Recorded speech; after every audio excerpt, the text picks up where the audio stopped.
harusnya merakyat. Jangan tidur waktu sidang soal rakyat. Wakil rakyat bukan paduan suara, hanya tahu. Assalamualaikum warahmatullahi wabarakatuh. Perkenalkan, nama saya Nolana Dia Zahra dengan NIM 203992. Saya dari kelas PKN angkatan 2020A.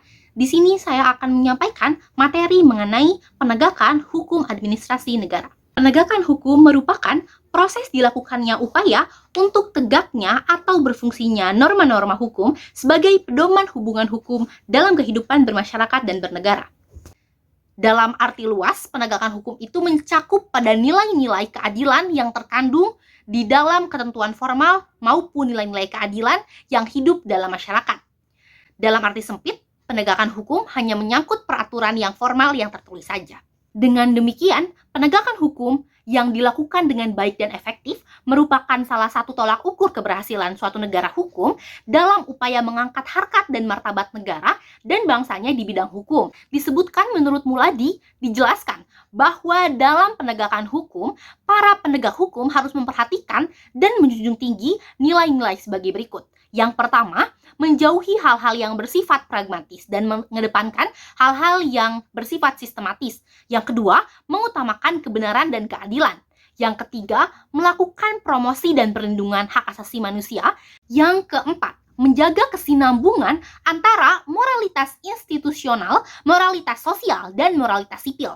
Yang kelima, hukum tidak mengabdi pada kekuasaan politik. Yang ketujuh, kepemimpinan nasional yang memiliki komitmen kuat terhadap tegaknya supremasi hukum.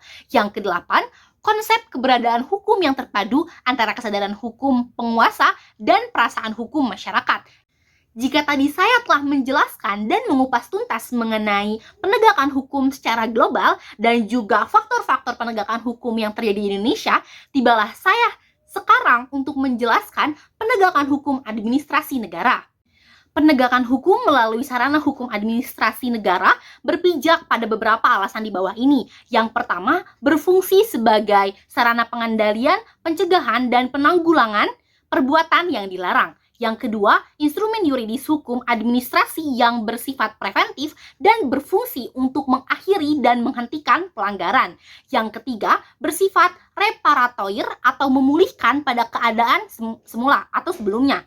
Dan yang keempat, sanksi administrasi tidak perlu melalui proses pengadilan yang memakan waktu lama ataupun bertele-tele. Selanjutnya, sebagai sarana pencegahan dapat lebih efisien dari sudut pandang pembiayaan dan waktu penyelesaian dibandingkan dengan penegakan hukum pidana dan perdata.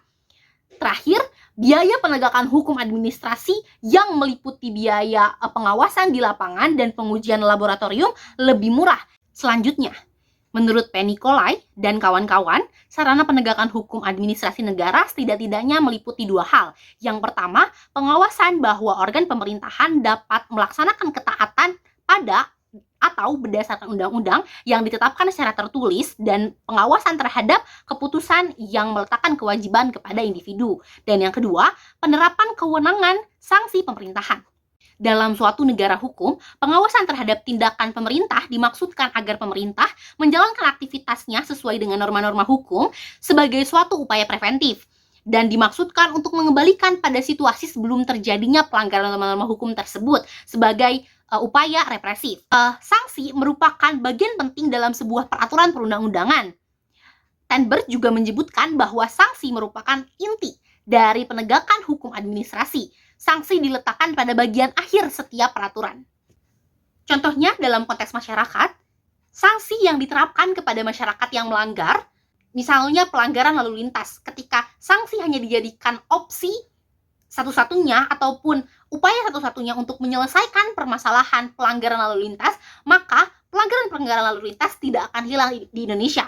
Perlu diadakan upaya lain selain dari upaya represif, yakni upaya preventif dengan melaksanakan penyuluhan, sosialisasi, ataupun pengawasan terhadap masyarakat. Begitupun dengan penyelenggaraan pemerintahan. Hukum administrasi negara itu mengatur hukum dalam mengawasi jalannya roda pemerintahan. Ketika pemerintah melakukan kesalahan dalam hal ini pelanggaran, tidak melulu harus diberikan sanksi secara sekaligus, tetapi bisa melewati satu tahap sebelumnya, yakni memberikan pengawasan. Dalam hukum administrasi negara, penggunaan sanksi administrasi merupakan penerapan kewenangan pemerintahan, dan kewenangan ini berasal dari aturan hukum administrasi tertulis dan tidak tertulis. Lebih jelas mengenai instrumen penegakan hukum administrasi negara, yakni pengawasan dan penerapan sanksi. Pengawasan menurut Suryan Shah Murhaini didefinisikan sebagai suatu penilaian yang merupakan suatu proses pengukuran dan verifikasi dari serangkaian proses yang telah diselenggarakan secara berkala. Adapun arti dan fungsi pengawasan dalam penyelenggaraan pemerintahan dari sudut pandang hukum administrasi negara adalah mencegah timbulnya segala bentuk penyimpangan tugas pemerintahan dari apa yang telah digariskan dan menindak atau memperbaiki penyimpangan yang terjadi. Adapun pengawasan represif hanya berguna bila mana 1. Dilakukan secara komprehensif dan cukup intensif. 2. Bila mana laporan bersifat cukup objektif dan analisis. Dan yang 3. Bila mana laporannya disampaikan cukup cepat. Menurut Prayudi, asas yang pertama tercapainya tujuan, asas efisiensi, asas tanggung jawab, asas pengawasan terhadap masa depan, asas refleksi perencanaan, asas penyesuaian dengan organisasi, asas individual, asas standar, asas pengawasan terhadap strategis, asas kekecualian, asas pengendalian fleksibel, asas peninjauan kembali atau PK, dan yang terakhir asas tindakan. Adapun instrumen yang kedua yaitu penegakan sanksi.